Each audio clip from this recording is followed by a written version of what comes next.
शुक्रिया। पहले नून लीग के साथ ना चलने पर के दावे किए जा रहे थे, फिर सरदारी का आज सामने आ गया। आसिफ सरदारी का नून लीग के साथ मिलकर हुकूमत बनाने का इंदिया। बिलावल पहले विफाकी काबीना में शामिल ना होने का ऐलान करते रहे। इस राय के मुताबिक मुबैना धांधली के मामले पर बिलावल भुट्टो आसिफ सरदारी से नाला है। सवाल ये है कि क्या आसिफ अली सरदारी ने बिलावल को कायल कर लिया है? ये सूरत हाल सामने नजर आ रही है। बिलावल पहले विफाकी काबीना में शामिल ना होने के ऐलान करते फिरे थे और बाद में ये बात सामने आती है कि जो सदर है वो पीपल्स पार्टी का होगा और जो वजीर आजम है वो शहबाज शरीफ बनेंगे, मतलब कि नून लीग की जानिब से होगा। क्योंकि पहले की बातें गर्दिश कर रही थी कि बिलावल भुट्टो की जानिब से कहा जा रहा था कि विफाक में मिलकर हुकूमत नहीं बनाई जाएगी नून लीग के साथ, और अब बातें कुछ मुख्तलिफ हैं। बात कर लेते हैं जावेद बलोच, ब्यूरो इस्लामाबाद हमारे साथ मौजूद हैं। जावेद बलोच, बताइएगा क्या जरदारी साहब ने बिलावल भुट्टो को अब कायल कर लिया है या फिर उन्होंने भी यू टर्न ले लिया अपनी बातों से? कैंपेन्स में कुछ कहा जाता है, बाद में कुछ कर लिया जाता है। देखिए मरियम, पहले ये फैसला हुआ था कि जो पीपल पार्टी है वो नून लीग का साथ देगी और जो है वो साथ कि जो है वो उसको डिफाइन नहीं किया गया था कि साथ किस तरह देगी।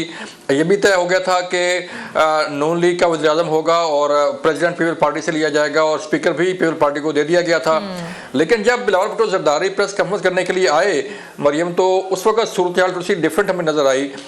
जो एज पर एग्रीमेंट जो पावर शेयरिंग फार्मूला तय हुआ था उसको बिलावल भुट्टो जरदारी जो है वो एक्सप्लेन शायद उस तरह से नहीं कर पाए जिस तरह से करना चाहिए था। क्योंकि ये बिल्कुल जब ये प्रेस कॉन्फ्रेंस हुई और ये बात आई सामने के पीपल पार्टी जो है वो कैबिनेट का हिस्सा नहीं होगी लेकिन साथ देगी, तो उस वक्त फिर शहबाज शरीफ साहब ने रब्ता किया, बाकी लोगों ने रब्ता किया और इनडोर जो है बैकडोर डिप्लोमेसी जो है वो शुरू हुई।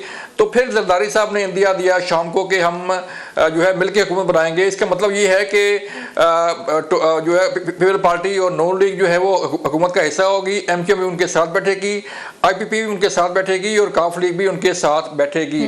चूँकि एक पावर शेयरिंग फार्मूला जो है वो पहले तैयार किया गया था नवाज शरीफ जरदारी की मीटिंग में, और फिर इस मीटिंग के साथ जो कमेटी बनी थी उसने ये तमाम चीज़ें तय करके जरदारी को भी पेश की और नवाज शरीफ साहब को भी जो है वो पेश की। तो उसके बाद ये चीज़ें तय की गई, फाइनल की गई। तो अब जबकि ये चीज़ें सामने आ रही तो ये हो नहीं सकता कि एक तरफ जो है वो पीपल पार्टी नून लीग के उम्मीदवार को वज़ारत उज़्मा के लिए वोट दे और नून लीग जो है वो प्रेसिडेंट जरदारी को जो है वो वोट दे और दोनों अलग अलग मंच में बैठे। तो ये पॉसिबल नहीं था। इसलिए ये तय किया गया कि पीपल पार्टी और नून लीग दोनों हुकूमत का हिस्सा होंगी।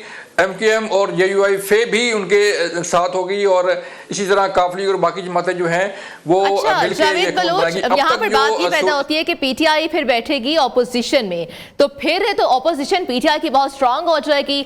असेंबली में दोबारा से फिर फसाद तो बर्पा नहीं हो जाएगा। और इनके जो नाम सामने आ रहे हैं, शेर अफजल मरवत या बैरिस्टर गौहर अगर ऑपोजिशन लीडर बनते हैं तो ऑपोजिशन को आप किस तरह से देख रहे हैं असेंबली में?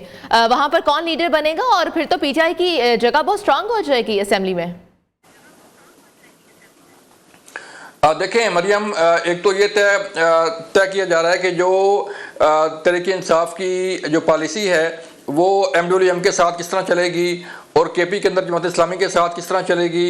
और यही सूरत हाल है कि अगर अपोजिशन लीडर जो है वो होते हैं गौहर अली खान या कोई ऐसा शख्स जो होता है जो है वो जो अग्रेसिव पॉलिटिक्स का हामी हो, तो जारी बात है फिर ये दंगा फसाद जो है वो जारी रहेगा। और ये तहरीक इंसाफ के बानी चेयरमैन की तरफ से भी एक मैसेज कन्वे किया गया है कि उन्होंने अली अमीन गंडापुर जैसे शख्स को वजारत आला के लिए नामजद किया है। इसका मतलब ये है कि तहरीक इंसाफ अब भी जो है वो अग्रेसिव पॉलिटिक्स पे रहेगी और सानिया 9 मई के मुल्ज़म को अगर आप सीएम केपी के लगाते हैं और जो है वो किस तरह सूबा चलेगा, किस तरह इदारों के साथ कोऑर्डिनेशन होगी, किस तरह फेडरेशन के साथ जो है वो कोऑपरेशन होगी या आगे चलेगी, तो ये बड़ी जो है वो टेंस सूरत बनने जा रही है कौमी असम्बली के अंदर भी और ये दंगा फसाद और ये हंगामा राय जो है वो जारी रहेगी।